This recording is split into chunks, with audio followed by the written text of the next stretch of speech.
말씀은 빌립보서 1장 12절에서 21절까지의 말씀입니다. 빌립보서 1장 12절에서 21절까지의 말씀을 저와 여러분의 한 절씩 교독해 읽도록 하겠습니다. 빌립보서 1장 12절에서 21절입니다. 신약 성경 318페이지의 말씀입니다. 혹시 성경이 없는 분들 앞에 화면을 보시면 되겠습니다.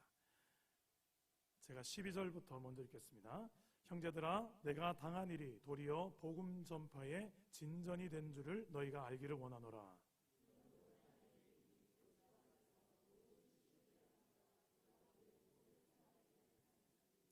형제 중 다수가 나의 매임으로 말미암아 주 안에서 신뢰함으로 겁없이 하나님의 말씀을 더욱 담대히 전하게 되었느니라.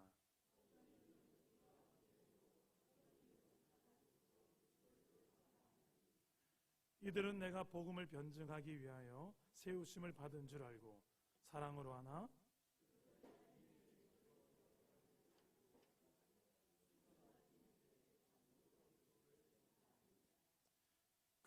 그러면 무엇이냐? 거칠애로 하나 참으로 하나 무슨 방도로 하든지 전파되는 것은 그리스도니 이로써 나는 기뻐하고 또한 기뻐하리라.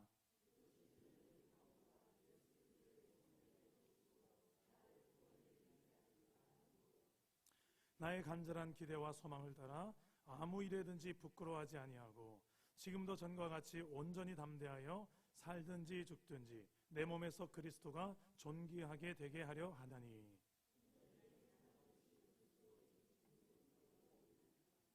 아멘. 오늘도 말씀으로 찾아오시는 주님 만나기를 축복합니다. 우리 사랑남은교회가 작년에 우리 12월 31일에 송구영신 예배를 할 때 했던 게 있습니다. 기억나세요? 우리가 믿음의 타임캡슐이라고 해서 요 앞에 조그마한 유리병을 만들어 놓고 거기다가 2020년도 12월 31일에 나를 향하여서 편지를 썼어요. 나에게 쓰는 편지. 그것도 1년 뒤에 나에게 쓰는 편지를 우리가 썼었죠. 여러분 어떤 내용을 썼는지 기억나십니까 혹시? 1년 뒤에 그 내용을 다시 볼 때 어떤 마음이 들까? 제가 참 궁금해 죽겠어요. 도대체 저분은 뭘 썼을까? 저분은 뭘 썼을까? 참 궁금해서 이걸 뚜껑을 열어보고 싶은 마음이 굴뚝 같았는데 목사 양심상 뜯어보지 않았습니다. 1년 뒤까지 봉인해 두었는데 아마 1년 뒤에 나는 분명히 멋진 남자친구가 내 옆에 있을 거야 하면서 그 남자친구가 있는 내 모습을 썼을지도 몰라요. 수아, 그지? 수아가 그랬을 것 같고 어떤 분은 이제 몸무게가 좀 줄었으면 좋겠다 하시는 분이 있어서 몸무게가 한 5kg 빠져있을 나에게 그동안 먹고 싶은 거 못 먹고 하기 싫은 운동해 가면서 고생 많았지. 안 계시군요. 다 날씬하셔서.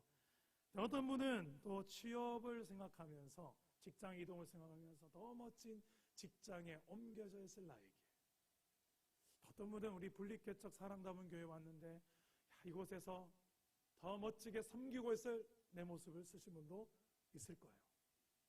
혹시 이런 내용 쓰신 분 있습니까? 1년 뒤에 성숙해져 있을 누구누구야. 좀 더 성숙해져 있을 누구누구야. 신앙이나 인격에 있어서 좀 더 자라나 있을 누구누구야.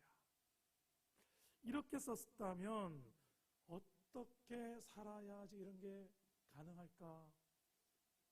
어떤 힘든 상황과 어떤 문제 앞에서도 잘 견뎌내면서 배우면서 자라나 있는 누구누구야라고 쓰지 않았을까? 2020년 한 해 동안에 어떻게 살면 우리의 신앙이 좀 더 자라나고 인격도 성숙하게 될까요? 지난 금요일 밤에 금요 성령 집회를 마친 후에 처음으로 우리 셀 리더들이 모였습니다. 이런 질문을 해봤어요. 어떤 사람이 성숙한 사람입니까?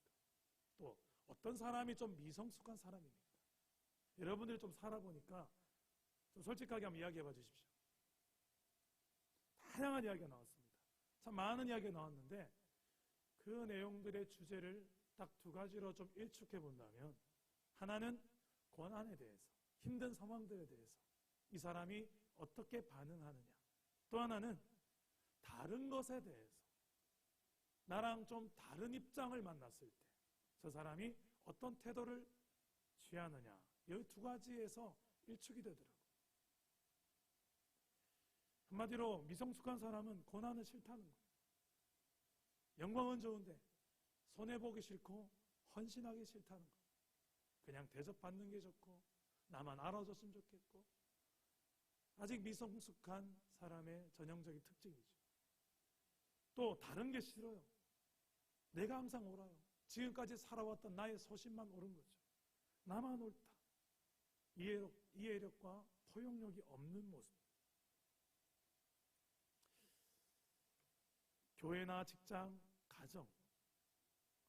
여러분 특별히 가정에서 부부관계 속에 사랑하고 존경하는 관계가 되어야 되는데, 남편은 아내를 사랑하고 아내는 남편을 존경하라. 이게 성경적인 가정인데, 또 자녀도 부모를 공경하고 부모는 자녀를 또 사랑해야 되는데, 직장에서도 상사는 자신의 후배들에게 또 아껴주고 내 몸처럼 주님이 종된 우리를 사랑하지 사랑해주고, 또 직장의 모든 후배들은 상사를 또 주님 모시듯이 잘 모셔야 되는데, 이게 예수 믿는 사람들의 모습이라고 에베소서에서 우리 배웠잖아요, 지난번에.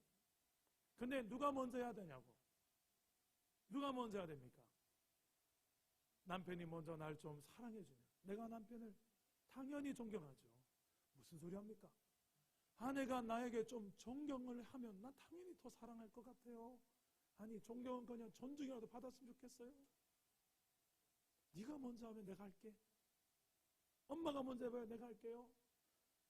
그 정답을 뭐라고 했습니까, 그때? 좀 더 성숙한 사람이 먼저 하는 거다. 좀 더 예수 먼저 믿은 사람이 먼저 하는 거예요. 좀 더 예수님 잘 믿는 사람이 먼저 하는 거예요. 할렐루야. 여러분, 그런 관점에서 봤을 때 나는 얼마나 성숙한 것 같습니까? 멀리 가지 마시고 여러분 가까운 가정 안에서 봤을 때 내 남편과 내 아내와의 관계에 있어서 누가 먼저 항상 아직도 전쟁하고 있는 모습은 없습니까? 항상 당신이 더 아쉽고 내가 먼저 손 내미는 게 왜 이렇게 힘들지? 그만큼 내가 아직 덜 성숙했단 말과 같습니다.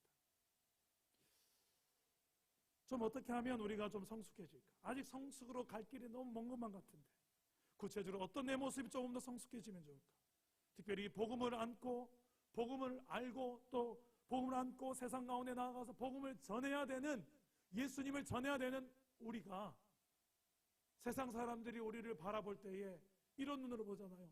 너 교회 다닌다면서, 예수 믿는다면서, 하나님 믿는다면서 라고 요구되어지는 다른 것 있잖아요.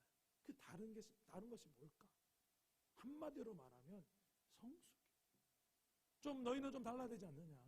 세상 사람이 아무리 거짓말하고 사기치고 성공하기 위해서 수단과 방법을 가리지 않고 목적만 향하여서 달려갈지라도 너희는 달라야 되지 않느냐라고 하나님이 우리에게 요구하기도 하지만 세상이 우리에게 요구한다니까요. 안 그래요? 좀 살아보니까. 교패 딱 걸어놓고 마음대로 욕할 수 있습니까? 운전하다가 좀 실망하죠. 내 차에 이제 십자가 걸렸는데 막 이게 욕이 됩니까? 잘 안 되잖아요. 왜 그렇습니까? 우리의 삶에 내 안에 예수님 때문에 그런 거죠. 복음은 우리에게 성숙을 요구해요. 어딜 가나 너 예수 믿잖아. 너 예수 믿잖아. 이게 우리의 삶에 어떻게 보면 참 아킬레스건 것 같아요. 근데 예수만 안 믿었어도 시원하게 욕 잘할 텐데, 예수 안 믿었어도 막 시원하게 막 한판 해줄 텐데, 이럴 때 있지 않습니까? 그죠? 얼마나 많아요. 저도 있는데.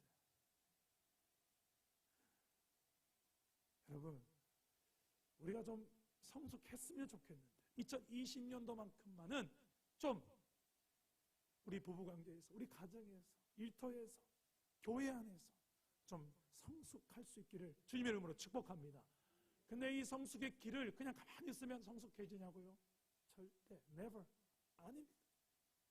하나님께서는 우리의 그 연약한 체질을 너무 잘 아세요. 우리 가만히 놔둬도 죄짓고, 가만히 놔두면 게으른 쪽으로 하고, 가만히 놔둬도 미성숙한 내 안에 이 본능대로 행하고자 하는, 육체적으로 살고자 하는 우리 안에 미숙한 모습이 있잖아요.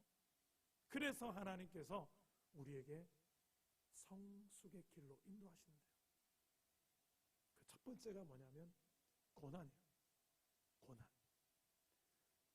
사도 바울은 고난과 이 다름의 이 두 가지 영역에 있어서 성숙한 그리스도인의 모습을 오늘 말씀에서 제대로 보여주고 있어요. 바울은 이 고난의 유익을 알았습니다.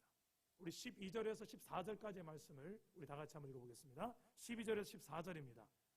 다 같이 읽겠습니다. 시작. 형제들아, 내가 당한 일이 도리어 복음 전파의 진전이란 줄을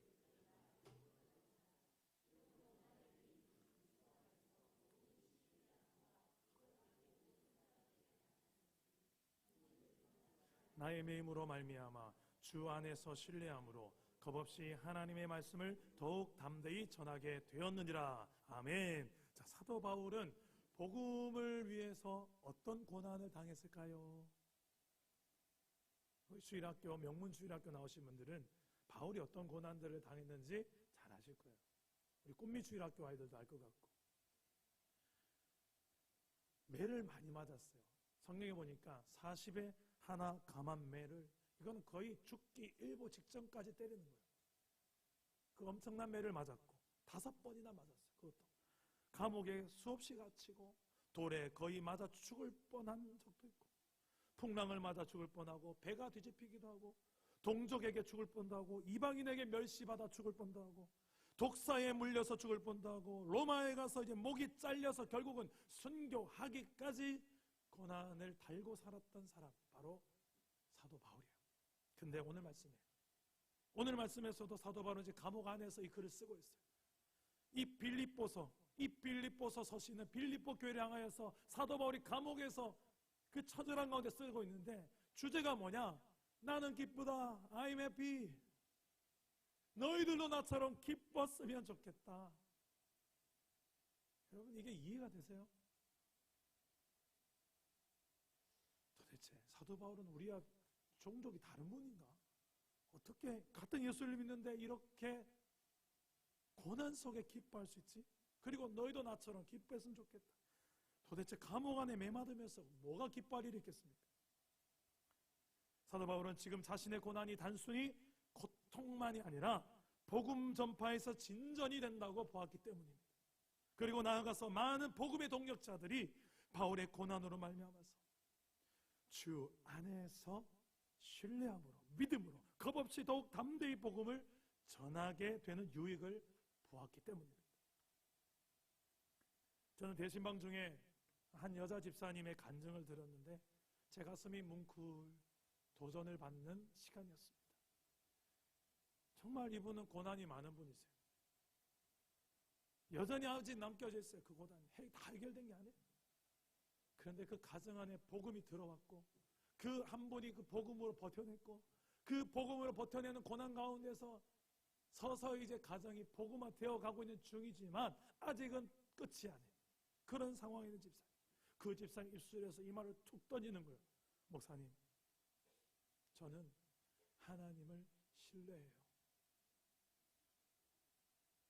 얼마나 가슴이 뭉클하든지 그분을 붙들고 기도하는데 눈물이 안 날 수가 없더라고요. 그분의 고난을 하니까 저는 하나님을 신뢰하기에 이런 고난 이겨낼 수 있어요. 지금까지도 이게 왔고요. 그분을 이제는 신뢰하는 법을 배웠어요. 여러분의 삶 속에는 어떤 고난들이 있습니까? 그 고난들의 유익이 있다면 어떤 유익이 있을까요? 지금 아직도 고난 속에 있다면 힘들다, 빨리 해결됐으면 좋겠다, 빨리 광야가 그냥 끝났으면 좋겠다는 생각들로만 가득할 수 있습니다. 하지만 이미 지나간 고난을 한번 생각해 보세요. 우리 인생에 수없이 많은 광야가 있잖아요. 수없이 많은 고난들이 있었잖아요. 그 광야 고난 속에서 그 고난 때문에, 광야 때문에 내가 깨달았던 유익들이 무엇입니까? 그 중에 가장 큰 유익이 있다면 하나님을 만난 것이 아니겠습니까? 하나님을 찾고 하나님 아니면 안 될 것 같았던 그 순간들 때문에 하나님께 기도하지 않았습니까? 제가 참 가난했던 신학교 시절이 있었습니다. 29살. 제가 24살부터 전도사 사역을 시작했는데 29살에 사월교회 청년대학부를 맡았을 때였습니다. 제가 그때, 저는 고향이 부산이지만 여기 신학교 시절에 대구에 와서 거의 자취 생활을 10년을 했어요.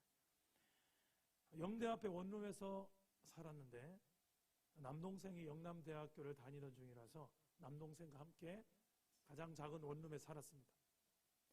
제가 그때 당시 전도사 사례비가 55만 원, 그 55만 원으로 이제 부모님 지원이 올 수가 없는 상황이었어요. 그래서 55만 원을 가지고 11조 감사헌금 헌금 다 하고, 그때 남동생이 용돈이 없어서 15만 원씩 용돈을 또 주고 나머지 돈으로 사라지더라고요. 놀랍죠. 근데 어느 날 제가 쌀이 떨어졌어요. 쌀을 살 돈이 없더라고요. 그래서 그 순간 제 입술에 그냥 이 말이 그냥 툭 나오더라고요. 하나님, 쌀 떨어졌어요. 그냥 쌀 떨어졌어요. 그러고 나서 그 다음 날이에요. 그 다음 날에 청년 하나에게서 전화가 왔어요. 전도사님, 드릴 것이 있는데요. 교회에서 잠시 만나요. 그 미나 자매라고 있습니다. 그 자매가 그 청년을 만났는데 청년이 가져온 게 이따만한 쌀보따리를 온 거예요. 그때 얼마나 기가 막히고 코가 막히든지. 대학생 시절 이 자취 10년 생활 속에 이런 일들이 얼마나 허다한지 모릅니다. 반찬은 당연하고요. 제가 못 먹고 살지 않았어요. 너무 잘 먹고 살았어요. 결혼하고 나서도 제 아내가 아마 이 분야에 있어서는 인정하지 않을 수 없을 거예요. 얼마나 그때 적절하게 필요를 채우시는지. 특히 저는 이상하게 먹는 쪽으로 응답을 잘해주시는 것 같아요. 그 뭐죠? 구체적이에요. 제가 아주 무슨 총각김치? 총각김치 먹고 싶어요. 총각김치를 누가 또 갖다 주셔가지고, 아이고, 자, 하나님 참 구체적이시다 하시다. 너무 이런 경우가 많아가지고 말하려면 너무 많습니다. 저는 그런 경제적 부족과 어려움 속에서도 동생 용돈 줘가면서 또 그때 계명대 작곡가를 다니는 시절이었는데 학자금 융자를 했지만 그래도 학교 생활은 돈이 들잖아요. 그래 학교 생활 돼가면서 또 선교단체, 청소년 선교단체 대표를 맡아가면서 교회 청년들을 섬기면서 대학생활, 이런 생활들 하면서 어떻게 살았는지 모르겠어요. 지금 생각해보니까. 그 모든 필요를 지금 생각해보니까 하나님이 채워주신 줄 믿습니다. 저는요, 좀 많았더라면 그렇게 채우신 하나님을 과연 경험했을까? 정말 먼저 그 나라와 의를 구하라. 그리하면 이 모든 것을 너희에게 더하시리라. 너희는 저 이방인과 같이 먹고 입고 마시는 것을 구하는 존재가 아니다. 천부께서 그것을 다 하시지 않느냐? 너희는 그 정도의 기도만 할 것이 아니라 너희는 먼저 구할 나라가 있지 않느냐? 그 의가 있지 않느냐? 너희는 차원이 다르게 살아갈 존재가 아니냐? 주님 말씀이 맞더라고요. 그 힘든 10년간의 자취 생활에 하나님께서 얼마나 나를 먹이시고 입히셨는지, 그 고난의 시간을 통해서 하나님의 살아계심을 경험하고 나를 얼마나 사랑하시는지를 경험할 수 있었던 저에게 유익이 있었습니다. 여러분들은 어떤 유익이 있습니까? 제가 꼭 이런 이야기하면 어떤 분은 꼭 이런 식으로 적용하는 분이 있어요. 그래, 목사는 가난해야 돼. 돈을 멀리하도록 내가 도와줘야 돼. 제발 그러지 마세요. 대한민국에 대략 5만 개 이르는 소형교회 목사님들은 당장 생계를 걱정할 정도로 어려운 형편에 사실상 빈곤층의 구제 대상자입니다. 사모님 그분들 다 직장 나가시고 목사님도 그 신문 돌리면서 목회하세요. 이런 분들이 5만 개 교회, 전체 7만 개 교회 중에서 5만 개 교회가 목회자가 지금 경제난에 허덕이고 있는 구제 대상이 되어 있어요. 저는 소망이 있다면 저희 사랑 담은 교회가 좀 경제적 여력이 되면 수많은 우리 아직 불신자들만 돕는 게 아니라 우리 주변에 있는 교회들 좀 도왔으면 좋겠어요. 작은 교회, 경제적 어려운 교회도 저는 구제 대상이라 생각해요. 그 목사님들 좀 학비도 좀, 아니 책값이라도 좀 지원해드리고 반찬을 좀 나눠드리고.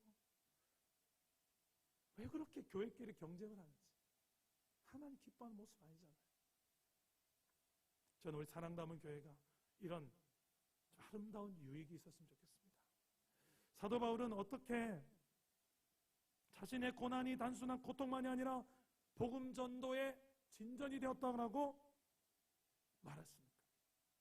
자신의 고난으로 인하여서 수많은 또 동역자들이 우리의 스승인 바울이 저렇게 복음 때문에 감옥같이 고난받아가면서도 기뻐하며 우리에게 편지를 쓰고 있는데 우리도 함께 고난받읍시다.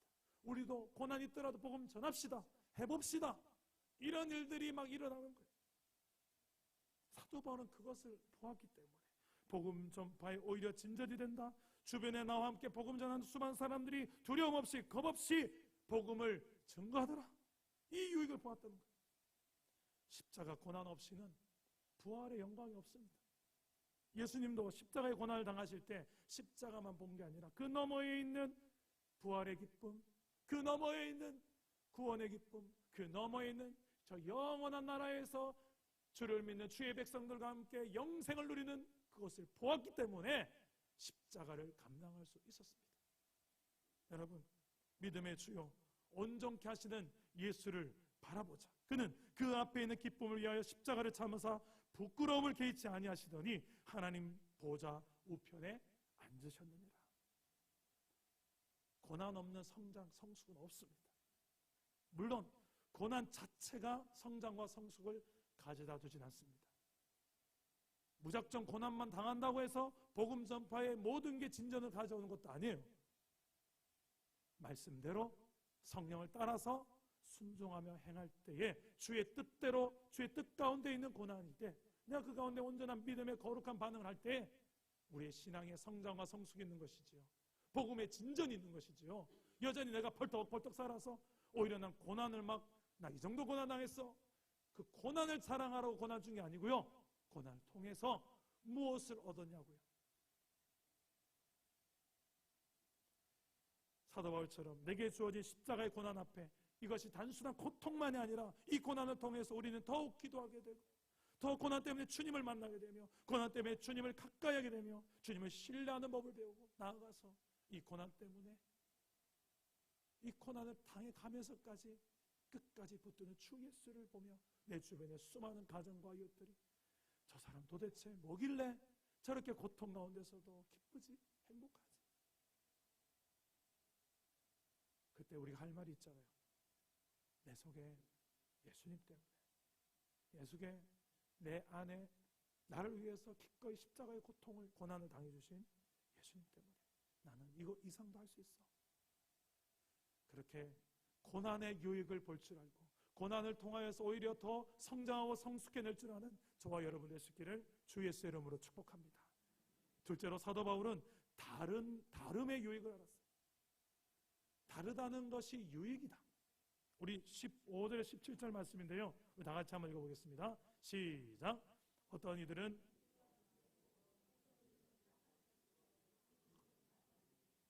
내가 복음을 변증하기 위하여 세우심을 받은 줄 알고 사랑을 하나 그들은 나의 매임에 괴로움을 당하게 할 줄을 생각하여 순수하지 못하게 다툼으로 그리스도를 전파하느니라. 아멘. 자, 빌립보 교회 내에는 다름이 있었어요. 어떤 게 달랐을까? 교회 내에도 다른 게 있지요. 근데 여기는 그냥 다른 정도가 아니라 다른 것 때문에 툭탁툭탁 싸웠습니다. 복음 전도자들이 동기가 다 똑같지 않아요. 빌립보 교회도 보니까 동기가 달랐고 방법이 달랐던 걸로 보여요. 서로 경쟁하고 서로 무언가 더 상급을 얻기 위해서 어떤 분들은 또 공로를 쌓기 위해서 천국 가서 주님이 나에게 물어볼 때 너는 몇 명 전도했니? 저는 몇 명 했습니다. 이걸 업적을 쌓기 위해서 전 전도한 사람 나쁘지 않다고 생각해요. 그런데 이걸 또 나쁘게 생각하는 분이 계세요. 다른 거죠. 착한 뜻으로 전도하는 분이 계세요. 그런데 투기와 분쟁으로 전도하는 분이 있습니다. 봐라, 이것 봐라. 저 김집사 세상에 지난주에 전도하더니 이번주에 전도했네. 내가 질 수 없지 하면서 그 경쟁 대상으로 저분을 이기기 위해 전도하는 분이 있어요. 그 주보에도 보면 꼭 그 우리 세 가족 이름만 적지 않고 옆에 꼭 인도자 이름을 적고 카운트를 몇 분 했다 적는 걸 저는 좀 약간은 별로 안 좋아하는 편인데, 그걸 무척 이렇게 기뻐하고 또 좋아하는 분들 계시죠. 그게 전 틀렸다고 생각하지 않아요. 다른 거죠. 그걸 통해서 우리 전도의 동기부여가 될 수 있다면 저는 100번이고 쓰겠습니다. 저는 개인적으로 별로 안 좋아하지만 저분 10명 했다, 20명 했다, 그것 때문에 전도 한 명 더 할 수 있다면 할 수 있어요. 어떤 분은 전도할 때 거칠애로 하고 어떤 분은 참으로 하는 분이 있어요. 그냥 영혼 없는 멘트 전도지 주면서 예수 믿으세요, 천국 가야죠, 행복하셨습니다, 아무런 이 마음도 영혼도 없이 그냥 목사님이 나오라 하니까, 우리 셀이 당번이니까 그냥 마음 없는 영혼 없는 섬김과 전도도 있을 수 있어요. 그런데 그 영혼 없이 전달된 그 전도지 한 장 때문에 교회 나온 사람이 있어요. 그래서 가는 거예요. 마음이 안 된다고 나 안 갈래요. 아니에요. 마음 없어도 나오세요. 그냥 전도지 돌리세요. 그거라도 하세요. 성령 역사하시면 됩니다. 여러분, 그래서 사도 바울은 이 다른 것이 때로는 유익하기도 하고 다른 것이 때로는 다 틀린 것이 아니구나라는 것을 알았던 거예요. 바울의 생각을 봅시다. 우리 18절 말씀 보겠습니다. 18절 우리 다 같이 한번 읽어볼게요. 18절 시작. 그러면 무엇이냐? 거칠애로 하나 참으로 하나 무슨 방도라든지 전파되는 것은 그리스도니 이로써 나는 기뻐하고 또한 기뻐하리라. 자, 사도 바울에게 있어서 전도의 방법과 동기가 다른 것이 그렇게 중요하지 않았어요. 뭐가 중요했습니까? 그리스도 예수가 전해지는 그게 나에게 가장 중요하다. 할렐루야. 예수님이 전해질 수만 있다면 난 이로써 기뻐하고 또 기뻐할 수 있다. 그 무엇보다도 예수님이 전해지는 게 가장 내 인생에 있어서 중요하기 때문에 그렇다. 신앙생활 하다 보면 다른 것이 있고 틀린 것을 구분해야 될 때가 있습니다. 다른 것 틀림이 어떻게 구분할 수 있을까요? 셀리더 모임하면서 한 분이 이런 예화를 드시더라고요. 참 우리 셀리더들 참 잘 뽑았어요. 셀리더들이 한 분 이런 이야기예요. 사과를 보면 목사님 설명할 수 있을 것 같습니다. 어떻게 해요? 빨간 사과가 있고 파란 사과가 있잖아요. 종류가 여러 개 있잖아요. 근데 이거는 무슨 사과든 다 사과입니다. 이거는 그냥 다른 거죠. 근데 사과를 보고 바나나라고 하면 이건 틀린 겁니다. 이게 다른 것과 틀린 것입니다. 우리 셀리들 전부 다 박수 쳐줬어요. 사과의 본질은 빨간 사과나 파란 사과나 같습니다. 그래서 둘 다 사과입니다. 그래서 사과로 불러도 돼요. 이것은 다른 것이지 틀린 것이 아닙니다. 그러나 전혀 본질이 다른 바나나를 보고 이것도 사과입니다. 모양이 다를 뿐입니다. 이러면 틀린 것입니다. 만약에 바나나와 사과가 종류가 달라서 그렇지 본질은 같은 과일입니다 라고 말하면 이건 맞습니다. 이건 틀리잖아요. 왜죠? 과일이라는 본질로는 같기 때문이죠. 본질은 절대 타협할 수가 없는 거예요. 그래서 맞다, 틀리다 라고 말할 수 있는 영역입니다. 교회에서 나와 신앙생활을 하는, 그러니까 교회에 나와서 우리가 신앙생활을 하다가 본질인 곳에 가장 본질이 뭘까요? 교회에 나와서 신앙생활을 하다가 가장 본질이 뭘까요? 교회에서 신앙생활하는 이유, 맛있는 밥을 먹기 위해서. 사랑담원교회 갔더니 밥이 맛있더라. 맞습니까? 아닙니까? 교회에 나오는 이유가 밥 맛있는 거 먹기 위해서 오는 게 맞습니까? 아닙니까? 아니죠. 이건 교회의 본질이 아닌 거예요. 교회에 나오는 본질이 뭘까요? 밥 맛있게 먹는 것이 본질인 곳은 교회가 아니라 어디예요? 식당, 맛집. 교회의 본질은 예수님을 믿는 사람들의 모임입니다. 더 잘 믿기 위해서 또 모이고요. 세상에서 부름받은 하나님의 백성, 세상으로 보냄받은 그리스도의 제자가 바로 교회의 본질입니다. 자, 건물이 없으면 교회가 존재할 수 없다. 맞습니까? 아닙니까? 건물이 없으면 사랑남은 교회는 존재할 수 없다. 맞습니까? 아닙니까? 틀렸습니다. 교회의 본질은 건물이 아닙니다. 예수 믿는 사람이 교회입니다. 저와 여러분들이 교회예요.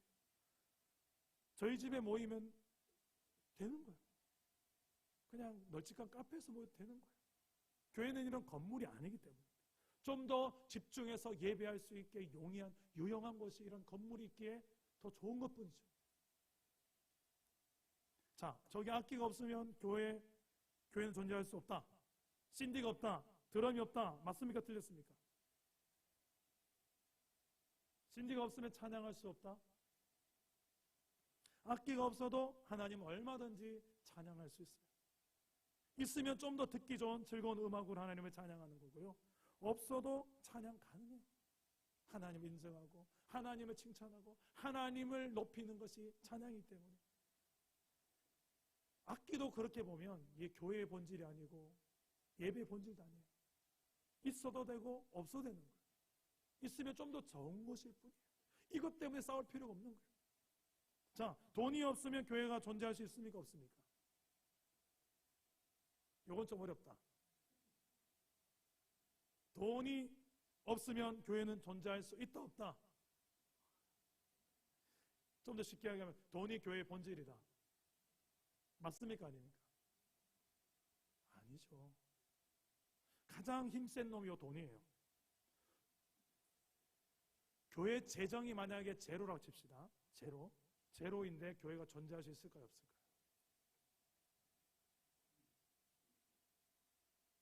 그런 경우를 못 봤기 때문에 대답을 잘 못할 것 같은데요. 교회의 본질은 재정이 아니에요. 돈이 아니에요. 돈이 좀 있으면 좀 더 많은 걸 섬길 수 있고 힘있게 할 수 있고 우리가 좀 더 누리면서 할 수 있고 좀 더 편안하게 할 수 있는 것 뿐이죠. 돈 없어도 교회는 존재할 수 있습니다. 아주 확신이 별로 없네요. 복음의 내용을 듣고 믿고 성령의 능력으로 증거할 때 또 한 영혼이 듣고 믿고 구원받고 그렇게 교회가 계속해서 되어지는 이게 바로 교회의 본질이죠. 돈은 그런 복음의 사역을 하는 데 있어서 사용된 도구일 뿐입니다. 교회의 본질이 아닌 것입니다. 돈이 교회의 본질이 되는 순간 교회의 주인은 하나님이 아니라 돈이 되게 되어 있습니다. 그리고 돈 많은 사람이 교회에서 목소리 크게 되어 있습니다. 교회를 좌지우지하는 사람은 돈 가진 사람이 돼요. 지금까지 그렇게 수없이 많은 한국교회의 그 역사를 보면서도 이 사실을 아직도 깨닫지 못한 한국교회가 있다면 정말 어리석은 한국교회일 거예요.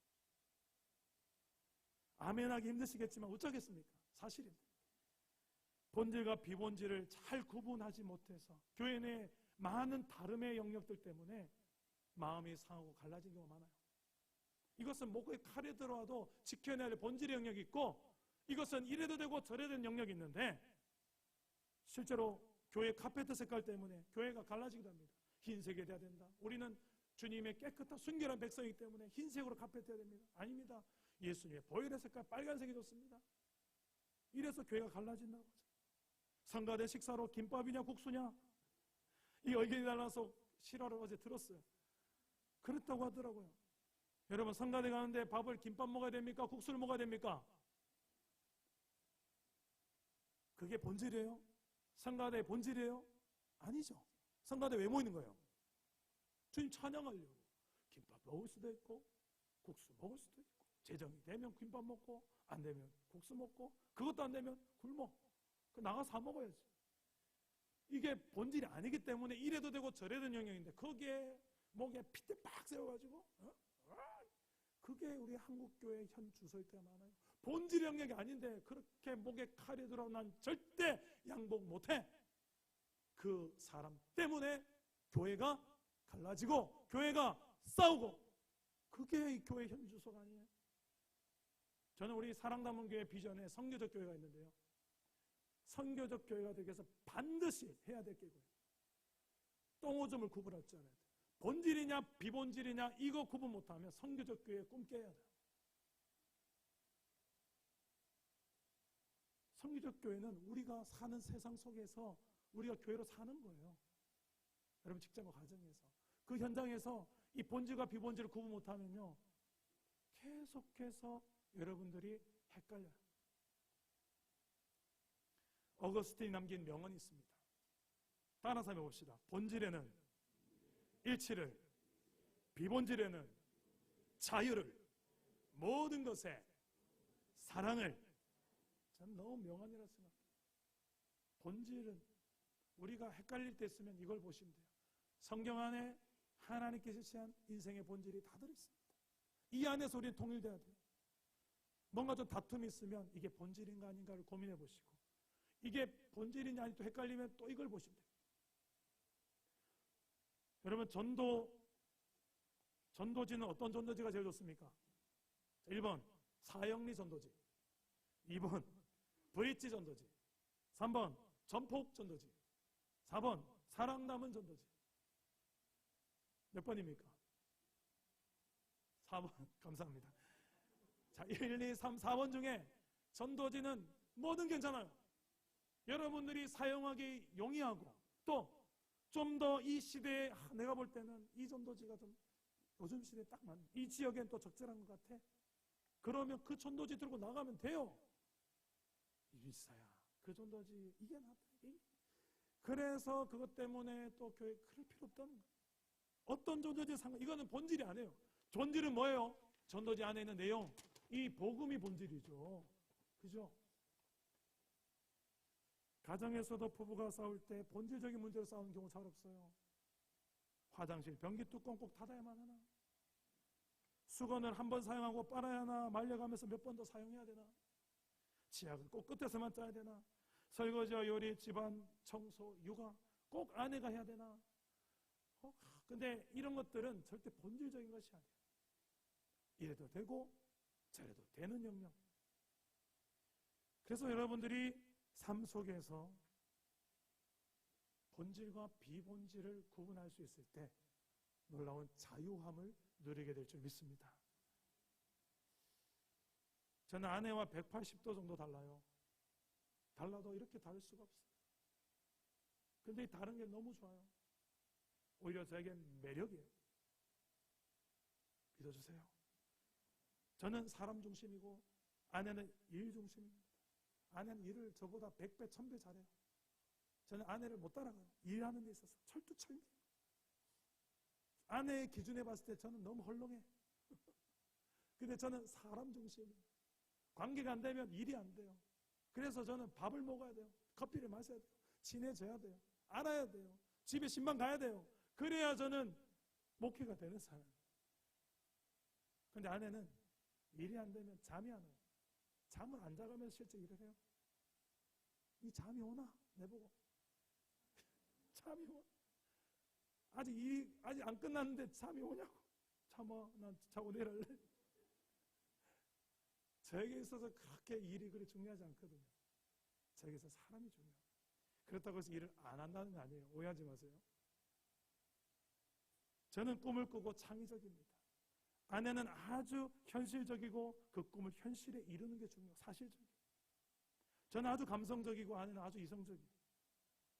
이 다름이 때로는 서로에게 정말 참기 힘든 요소가 되어서 내가 결혼을 잘했나? 라고 생각할 때도 있죠. 근데 잠깐이죠. 대부분의 99%의 내 일상 속에는 정말 나는 하나님께서 주신 천상배필을 만났노라. 믿어주세요. 서로가 사랑하고 존중할 때에 저희 부부는 엄청난 시너지를 해요. 저는 예수 믿는 사람들이 교회 공동체를 이루며 사역할 때에 발견한 진리가 있어요. 너무 달라요. 여기 모인 사람들도 너무 달라. 그래서 저 주방에서도 뭘 만들 때 이걸 파를 먼저 내야 되냐, 마늘을 먼저, 이것 때문에 마음 상할 수도 있어요. 이렇게 달라요. 청소하는 방법도 다르고요. 위에서부터 먼저 해야 됩니다. 아래서부터. 너무 다른 사람 기준들이 모여있기 때문에 그것 다름 때문에 힘들어지셨지만 예수 안에서 서로의 다름은, 따라서 해봅시다. 예수 안에서 서로의 다름은 풍성함이요 상호 보완이다. 제가 이것을 좀 발견했어요. 예수 안에서 이해하지 못할 사람 없고, 예수 안에서 용납하지 못할 사람 없고, 예수 안에서 용서하지 못할 사람 없고, 예수 안에서 하나 되지 못할 사람 없는 줄 믿습니다. 우리의 가정과 교회와 일터에서 이 다르다라는 것 때문에 너무 힘들어서 상처를 주고받을 때가 많은데 예수 복음 안에서 자유할 수 있는 성숙이 저와 여러분들의 있기를 축복합니다.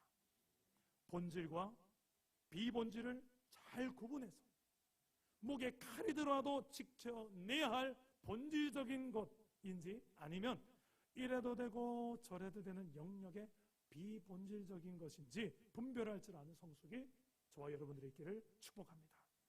말씀을 맺겠습니다.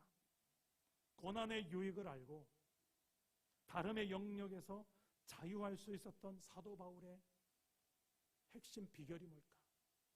우리 20절과 21절에 나옵니다. 우리 다 같이 읽겠습니다. 시작. 나의 간절한 기대와 소망을 따라 아무 일에든지 부끄러워하지 아니하고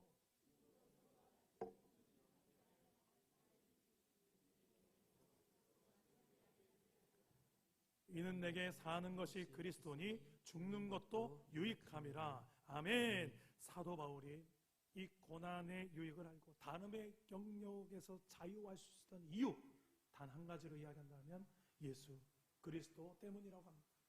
사는 것이 그리스도니, 이 말이 뭐냐면 바울에게 있어서 내 삶의 이유가 그리스도다라고 말합니다. 그리스도 안에서 내 모든 삶이 이유가 있고 과정이 있고 결과가 있다.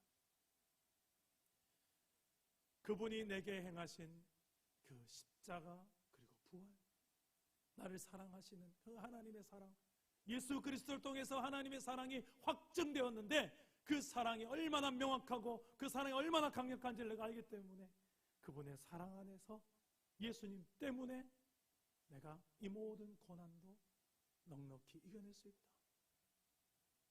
이렇게 다른 사람인데 내가 내 용량에 담아낼 수 없을 정도로 너무 달라서 힘든데 이렇게 못나고 다른 나를 용납해주고 사랑해주신 하나님 때문에, 예수님 때문에 나도 이 다름을 담아낼 수 있는 그릇이 되어져 가는 거예요. 이게 사도 바울이었어요. 여러분들에게 있어서는 예수님은 어떤 존재입니까? 복음이란 여러분들에서 무엇입니까? 복음을 가지고만 있다고 해서 답니까? 아니면 그 복음에 걸맞는 인격과 삶으로 살아가고자 몸부림치고 있습니까? 바울과 같이 생명보다 귀한 가치로 여기고 살고 있습니까? 내 영광보다도 내 안에 예수님이 더 존귀하게 여김받는 것을 즐거워하고 계십니까? 아니면 여전히 세상의 가치 속에 돈, 명예, 권력, 쾌락을 더 소중히 여기면서 살아가고 있지 않습니까? 나를 죄와 사망으로부터 구원하기 위해서 목숨을 내어놓은 예수님의 십자가의 복음 앞에서 부끄럽지 않은 성숙한 성도로 사는 저와 여러분 되기를 축복합니다. 고난에 대해서도 다름에 대해서도 믿음의 눈으로 잘 해석할 줄 알아서, 분별할 줄 알아서 기쁨으로 감당해내는 성숙한 제자, 저와 여러분 우리 사랑 담은 교회 모두가 되기를 주 예수의 이름으로 축원합니다. 우리 다 같이 찬양하고 기도하겠습니다. 나 무엇과도 주님을 바꾸지 않는 우리 주님이 내 인생의 최고의 가치로 기준이 되기를 소망하는 마음으로 우리 함께 찬양하며 나아갑시다. 나 무엇과도 주님을 바꾸지 않으리. 다른 어떤 은혜 구하지 않으리. 오직 주님만이 내 삶의 도움이시니 주의 얼굴 보기 원합니다. 무엇과도 주님을 바꾸지 않으리. 다른 어떤 은혜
하나님의 신실한 제자 되기 원합니다. 주님 사랑해요.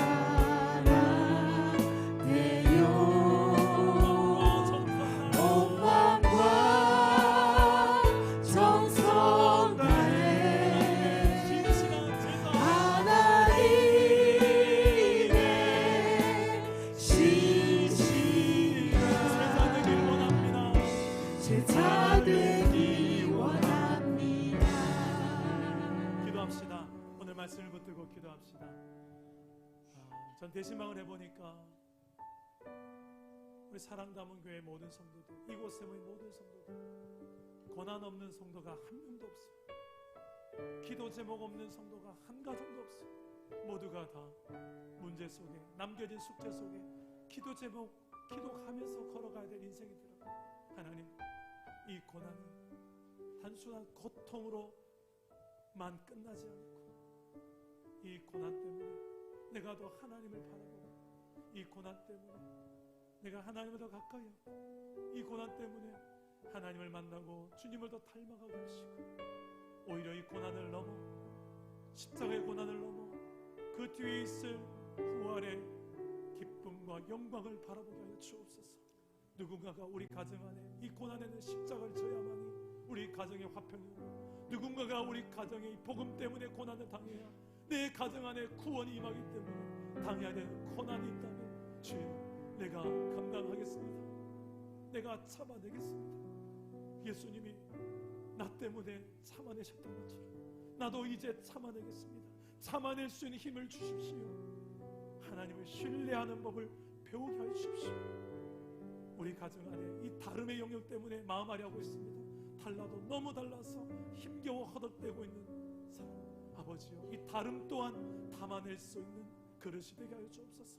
그런 성숙한 그릇, 주님 닮은 성숙한 그릇 되어져서 내가 아버지요, 이 사명 감당해낼 수 있게 해달라고 기도하실 때에 저를 따라하고 기도하겠습니다. 주여 은혜를 주옵소서. 주여 성숙하게 하옵소서. 주여 승리케 하옵소서. 기도합니다. 하나님 아버지요, 우리 삶 속에 이 다름의 영역과 이 하나님 아버지 고난의 영역이 있어서 우리가 아버지요 살아날 수 있기를 소망합니다. 내 삶에 여전히 남겨진 숙제가 있을지라도 이 가운데서 하나님께서 나를 만들어주셨고, 이 고난에 대해서 우리에게 더욱더 자라나게 하셨고, 주님께로 나오게 하셨고, 주님을 닮아가게 하셨고, 주님의 뜻을 이루는 통로로 삼아주셨음을 믿기에 아버지 하나님이요, 우리 가정에 남겨진 숙제들을 이루어가기 원합니다. 내 안에 아버지 하나님 고난의 영역에 있어서 내가 먼저 십자가 지고 그 성숙한 인격으로 자라나서 예수 그리스도를 우리 가정을 위해서 보여준 선교적 교회로 살아가시기를 소망합니다. 주여, 주여 도와주시옵소서. 주여 우리를 붙잡아 주옵소서. 세상 가운데 들어가서 아버지 하나님 진정 우리가 내 싸워야 될 것이 무엇이요, 아버지 하나님 이래 되고 저래 되는 능력이 무엇인지 알아가시기를 소망합니다. 아버지 하나님, 정 하나님의 목숨을 걸고 우리가 주님의 본질적인 영역에 있어서 선명히 우리가 복음을 말할 수 있고 하나님의 뜻을 전할 수 있는 본질적인 영역에 강해질 수 있는 교회가 되시고, 아버지 하나님이요, 이래 되고 저래 영역에 있어서 우리가 아버지 하나님 자유할 수 있는 영역이고, 아버지 하나님 제대로 깨달을 수 있도록 더욱 하나님 본질을 알아갈 수 있는 또 열심을 훈련하게 하여 주옵시고, 더욱 하나님 아버지요 자유할 수 있는 영역에, 사랑할 수 있는 영역에 전도전에 눈을 열어 저들을 품고 저들을 하나님 앞에 인도할 수 있는 선교적 교회를 소망합니다. 주여 이런 하나님의 은혜를 허락하여 주옵소서. 우리 한 번만 더 기도합시다. 사랑 담은 교회가 비전을 삼고 있는 이 선교적 교회가 우리가 되게 달을 기도합시다. 이를 위해서는 우리가 본질이 무엇인지를 강해져야 돼요. 본질이 뭐고 비본질이 뭔지 성경을 통해서 훈련해서, 본질이 비본질이 분별도 안 되는데 성경 안 보는 것만큼 악은 없다고 생각해요. 우리의 게으름 없다 생각해요. 앞에 있는 우리 성경 읽어지네, 이제 신청 기간 얼마 안 남았는데 하나님, 우리가 본질을 좀 더 깨달아 알기 위해서 성경을 봐야 됩니다. 하나님, 본질을 알 수 있는 기회를 열어달라고 기도합시다. 훈련해야 돼요. 본질과 비본질 또 좀 구별할 줄 아는 그 훈련 없이는 우리들 쓸데없는 데다가 힘을 쏟고 품어야 될 걸 품지 못할 때가 많습니다. 정말 본질에 있어서는 일체 비본질 본질에 있어서는 자유를, 모든 일에 사랑할 수 있도록, 세상 속에 들어가서 목에 칼이 들어와도 지켜내야 될 복음과 진리의 말씀을 우리가 제대로 배우게 하시고, 또 정말 이래도 되고 저래도 되는 이 자유할 수 있는 영역이 무엇인지, 본질이 선명해질수록 자유할 수 있는 영역이 또 선명해집니다. 하나님, 내가 자유할 수 있는 영역도 알게 하시고, 또 모든 일에 사랑을 베풀 수 있는 이런 놀라운 선교적 교회로서 우리가 걸어갈 수 있도록, 우리의 가정과 일터에서 이렇게 하나님 선교적 교회로 살아갈 수 있는 우리의 훈련이 이루어지도록 2020년 한 해 동안의 나를 이끌어달라고 우리 기도하실 때, 특별히 앞에 있는 우리 설 명절 가운데 우리 가정을 품을 수 있는 귀한 명절이 되게 해달라고 우리 합심해서 한 번 더 기도하겠습니다. 기도합니다. 오 하나님 아버지, 우리 가정 가운데 하나님께 은혜를 다해주시고, 아버지 하나님, 우리 하나님의 도우심 필요합니다. 잘 믿으셔서 우리 가정 가운데 진짜 본질의 무엇인지 알게 하시고, 비본질의 무엇인지 알아서 자유케 하시고, 하나님 아버지 가정 가운데 살리고 죄나 삼는 교회가 되기 위해서 우리가 하나님 앞에 준비해 놓은 것이 무엇이며 품어야 될 것이 무엇인지 알게 하여 주옵소서. 성령이 우리를 끌어주옵소서. 주여, 이제 내가 사는 것이 아니라 알게 하여 주옵소서. 그리스도께서 내 안에 사시게 알게 하여 주옵소서. 성령이 끌어주옵소서. 성령이 끌어주옵소서. 이제 내가 사는 것이 아닙니다. 이제 내가 사는 것 아니요. 그리스도 그리스도 내 안에 사시니 오직 그의 생명이 나의 생명, 나의 모든 날들도 주예요. 이제 내가 사는 것 아니요. 그리스도 내 안에 사시니 오직 그의 생명이 나의 생명, 나의 모든 날들도 주예요. 나는 오직 한 분 바랍니다. 나의 아버지, 나의 구원, 나의 주. 우리 한번 찬양해 볼까요? 나는 아무것도 아닙니다. 나는 아무것도 아닙니다. 주님의 사랑이 없으면 나는 아무것도 모릅니다. 주님의 지혜가 없으면 나는 아무것도 못합니다. 주님의 능력이 없으면 나는